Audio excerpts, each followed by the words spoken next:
اصلا هیچ چیز هم نمیخریدن، اصلا هیچ نمیخریدن. میرفت مجبور میشد سال الویه و شل زرد و از این مربعات. فک فامیلامو جمع کردم، گفتم از اون میخوام یه خواهش بکنم. گفتم میدین اونجا تو هر بقالی آقا ببخشید کشک بهروز داری؟ نه. ببخشید الویه‌ش هم نداری؟ مربع هم نداری؟ خب تو چی داری؟ میرم بیرون.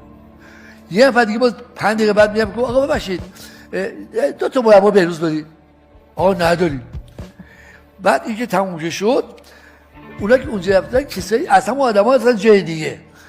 آقا ببخشید من ویزیتور بهروزم، شل زرد مثلا میخوام یه کارتون بذارید.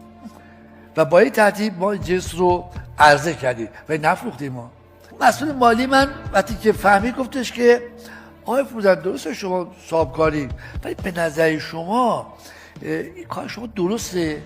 گفتم چیکار کردم؟ کار بدی کردم؟ نصفی میفروختم 7 تومن چک 4 ماهه، نقد میخریدم 10 تومن نقد، من ضرر میکردم. نمیدونستن که در واقع من یه نقشه‌ای دارم. خوب که محصول جا افتاد توی در واقع فروشگاه ها و سوپرها و تعامل از حرفا.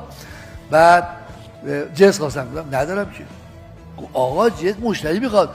گفتم والا جنس پیش فروش شده، اگر بخواید مثلا باید پول بدید من یه ماه دیگه بهتون جنس بدم.